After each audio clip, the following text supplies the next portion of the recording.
सोमनाथ मंदिर भारत के सबसे प्राचीन और ऐतिहासिक मंदिरों में से एक है। भगवान शिव का यह मंदिर भारत के पश्चिमी तट पर गुजरात प्रदेश के सौराष्ट्र में प्रभास क्षेत्र में स्थित है। यह मंदिर 12 ज्योतिर्लिंग में से सबसे पहला ज्योतिर्लिंग माना जाता है, जिसके बारे में बहुत से महाग्रंथों में भी विस्तार से बताया गया है। गुजरात के सबसे लोकप्रिय पर्यटन स्थल में से एक सोमनाथ मंदिर की खूबसूरती देखते ही बनती है। भगवान शिव को समर्पित इस मंदिर का इतिहास और इसकी अद्भुत कला ही देश ही नहीं बल्कि विदेश से भी भारी पर्यटकों को अपने ओर आकर्षित करती है। पौराणिक मान्यताओं के अनुसार बताया जाता है कि चंद्रदेव ने इस मंदिर में भगवान शिव को प्रसन्न करने के लिए तपस्या की थी। दरअसल चंद्रदेव की शादी प्रजापति दक्ष की 27 पुत्रियों से हुई थी, लेकिन वे उन सब में से सबसे सुंदर रोहिणी से प्रेम करते थे। प्रजापति दक्ष से अपनी बाकी की बेटियों के साथ हो रहा यह अन्याय सहन नहीं हुआ, जिसके चलते उन्होंने चंद्रदेव को यह श्राप दे दिया कि उनकी चमक प्रकाश धीरे धीरे समाप्त हो जाएगा। इस श्राप का असर जैसे ही शुरू हुआ वैसे ही चंद्रदेव का प्रकाश कम होने लगा। राजा दक्ष के श्राप से मुक्ति पाने के लिए चंद्रदेव को भगवान शिव की आराधना करने के अलावा और कोई उपाय समझ नहीं आया, जिसके बाद उन्होंने भोलेनाथ की उपासना की।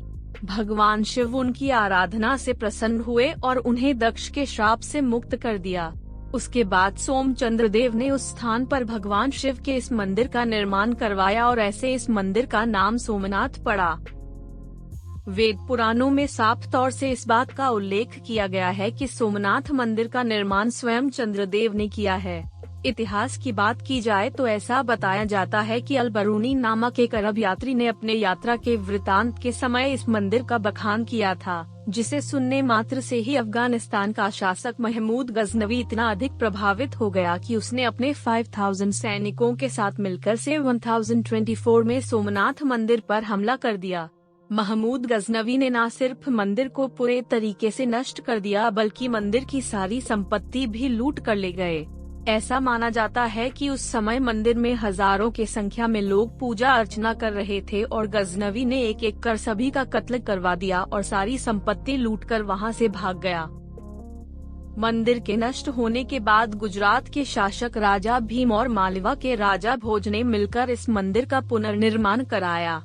इसके बाद साल 1297 में दिल्ली सल्तनत ने गुजरात पर हमला बोल दिया, जिसके बाद गुजरात उनके हिस्से में आ गया और तब सोमनाथ मंदिर को 5वीं बार गिराया गया। सन 1702 में मुगलों के शासक औरंगजेब ने एक आदेश जारी किया जिसमें उन्होंने कहा कि यदि कोई भी हिंदू इस मंदिर में पूजा के लिए जाएगा तो इस मंदिर को पूरे तरीके से तोड़वा दिया जाएगा। और 4 साल बाद यानी सन 1706 उसने यही किया और सोमनाथ मंदिर को पुनः गिरवा दिया।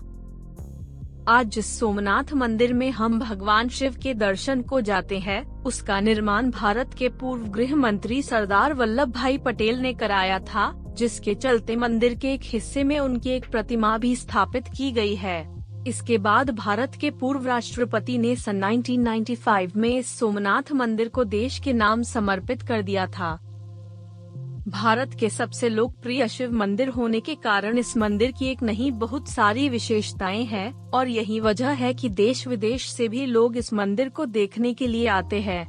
आइए एक नजर डालते हैं इस मंदिर से जुड़े कुछ रोचक तथ्यों पर। सोमनाथ मंदिर की चोटी की ऊंचाई 150 फीट लंबी है। सोमनाथ मंदिर में मौजूद शिवलिंग में रेडियोधर्मी गुण पाए जाते हैं, जो जमीन की ऊपरी सतह पर संतुलन बनाए रखने में मददगार है। सोमनाथ मंदिर के दक्षिणी भाग में स्थित समुद्र के किनारे के एक स्तंभ है, जिसे बाण स्तंभ के नाम से भी संबोधित किया जाता है। मंदिर के किनारे पर हिरन, कपिला और सरस्वती नदियों का संगम होता है, जिसे त्रिवेणी के नाम से जाना जाता है। माना जाता है कि जो भी इसमें स्नान करता है वह सभी पापों से मुक्त हो जाता है। सोमनाथ मंदिर के क्षेत्र को पहले प्रभासक क्षेत्र के नाम से जाना जाता था। साथ ही पौराणिक कथाओं के अनुसार माना तो यह भी जाता है कि भगवान श्री कृष्ण ने इसी स्थान पर अपने शरीर का त्याग किया था। मंदिर के सबसे ऊपरी भाग में लहराती हुई ध्वजा की अगर बात की जाए तो यह 27 फीट ऊंची है। साथ ही यहाँ स्थित कलश का भार लगभग 10 टन है।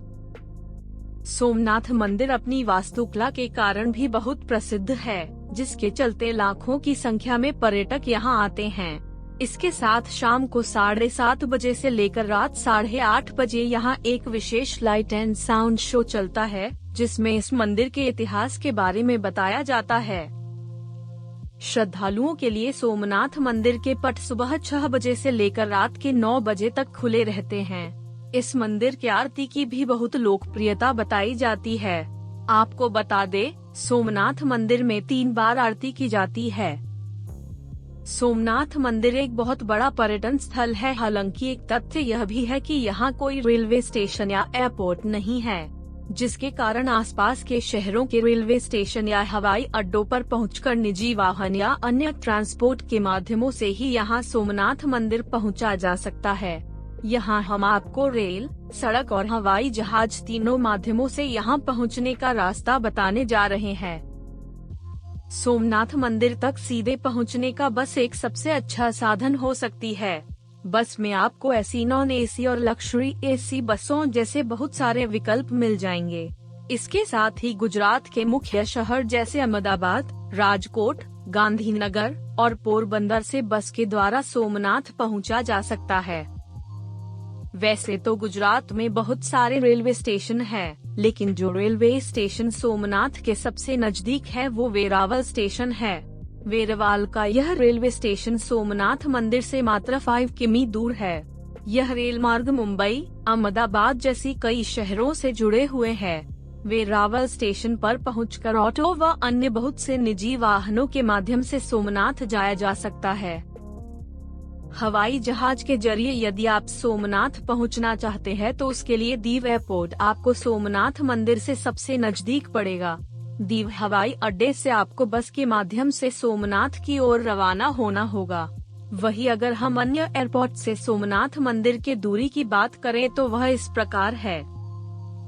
राजकोट हवाई अड्डा 160 किलोमीटर, पोरबंदर हवाई अड्डा 120 किलोमीटर। आप अपने शहर के एयरपोर्ट से इन हवाई अड्डों पर आसानी से पहुंच सकते हैं।